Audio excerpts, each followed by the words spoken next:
Welcome to another episode of Break the Silence, Build the Future. I'm your host, Fortuna Makuso.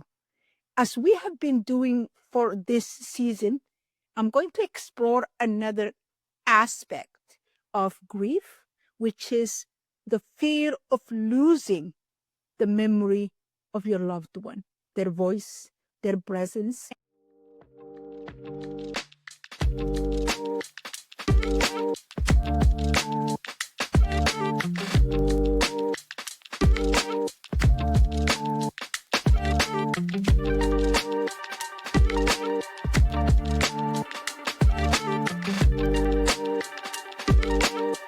In this episode, I will explore my personal struggles with the fear of forgetting my daughter and the emotional complexity that comes in my attempt to preserve her memory beyond the tragedy of her passing. Grief, I found, is a strange thing because it doesn't end with that loss of the person you lost. It's about this overwhelming and constant fear that over time, I might lose pieces of my daughter. I won't hear her laugh again, her voice, the way she looked at me. And I find myself struggling with this fear. Why can't I visualize her clearly anymore? I make a conscious effort to try and see my daughter in my mind, try and imagine her. I go through photos of her, but I am unable to see her, not in my dreams and not in my awake times. I can't visualize her. I don't dream about her. In that case, how do I then hold on to her memory without being consumed by the way she was taken from us? In today's episode, I am going to try and explore with you listening to me at the moment to explore these emotions because I don't really have answers. It's not like I explored it and came up with an answer. As I record the episode, I have no answers. How do you maintain the memory of someone we love, especially when the loss was so tragic, like my daughter's? How do I make sure Zahra remains part of us without letting the grief define how I remember? What does it mean when I talk about the fear of forgetting my daughter? And that, I think, has two sides to it. And I'm just guessing here. I really have no answer to it. So I want you to know that. Perhaps I'm feeling guilty of moving forward, of moving away from the loss. If I laugh, if I am happy, if I am joyful, does that mean I'm losing parts of my daughter? My personal experience is struggling to visualize my daughter, to see her beyond the tragedy is very difficult for me. When someone's loss is tragic or violent, I think it can overshadow how we remember them. I think it's that tragic end that seems to be overshadowing my memory. So how do I shift the focus from her passing to her life? How do I deal with the emotional challenge of allowing joyful memories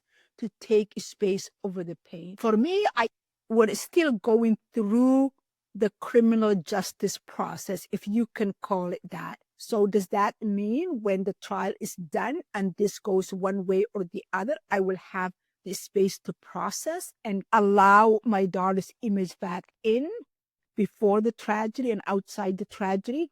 I don't know. I am really, really determined to keep her memory alive. I am intentional about it. I am trying to create rituals of remembrance. And I go to her gravesite. I try at least to go once a week. And I sit there and I speak to her as though she was sitting right there in front of me. Just try and see if I can connect with her that way. I pray for her. And I imagine we're praying together. She's praying for me. I'm praying for her. Talk to her. And I tell her what's been going on with the trial, the arrest, my emotional challenges, what's going on with my work, with my podcast, with my books. I speak to her as though she's there. And also, I'm public about my grief, my loss, and my advocacy to speak in support of other women that might be in the same situation she was in. So I'm verbalizing her story to keep her name alive. And that's the reason why I created the foundation, to keep her name alive and to create charity for her that will benefit her even after death. That's how I am trying to regather myself and create this ritual. So I'm always thinking about her. I'm always remembering her. I'm always speaking her name and hoping that I will get there someday where I can see her. Why does grief sometimes create a mental block? For me, I feel like I have this mental block where I cannot get beyond it. Even if I open my phone and see a picture of her or open an album and look at the picture of her, I cannot see beyond that picture. I don't even know if I'm explaining myself right. I can't see it beyond my picture. So it's almost kind of like there is this barrier that my brain is not allowing me to get through, to see it, to dream about her.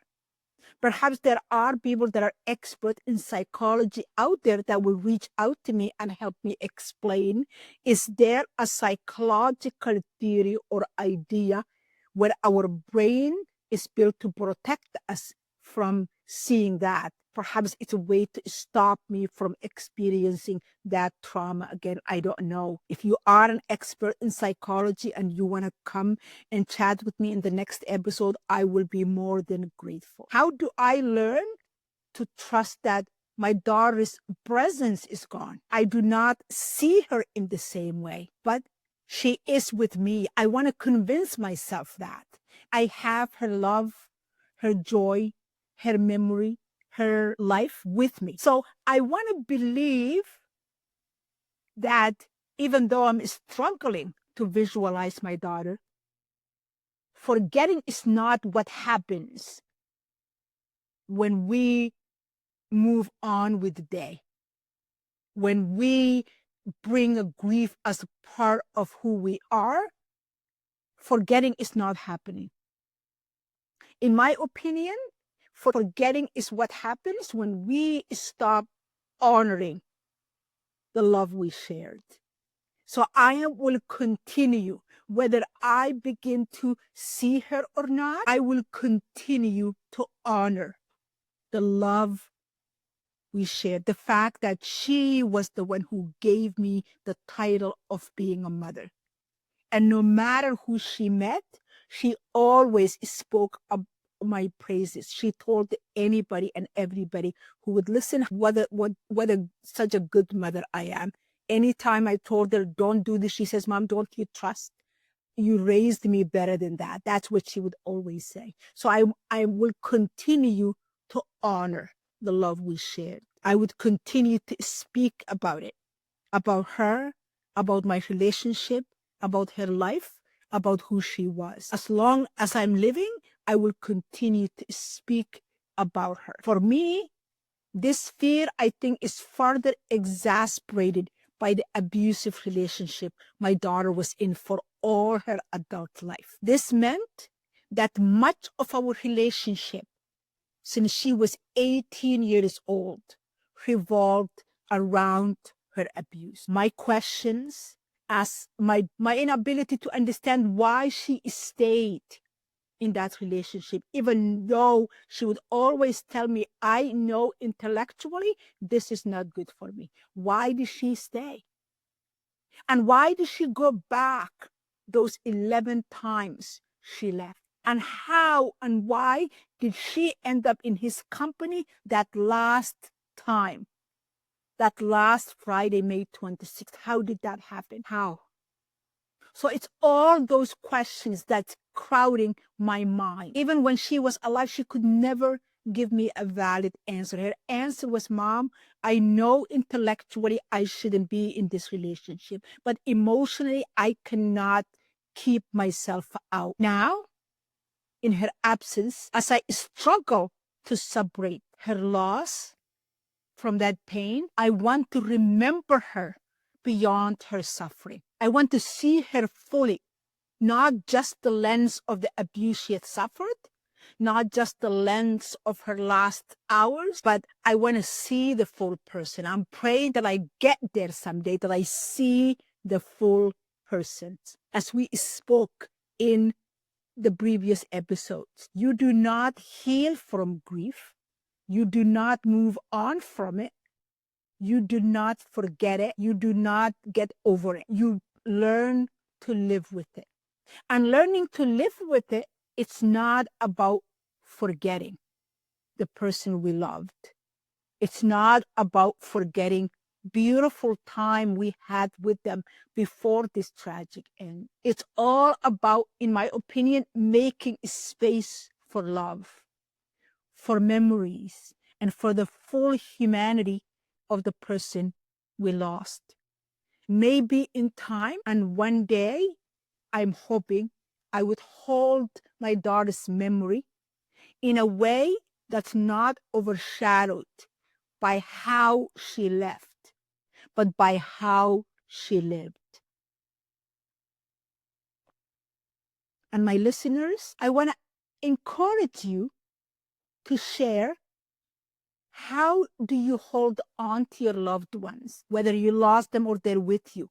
How do you do that? What helps you remember them in a way that brings you peace rather than pain? I would love if you share your experience with me about that.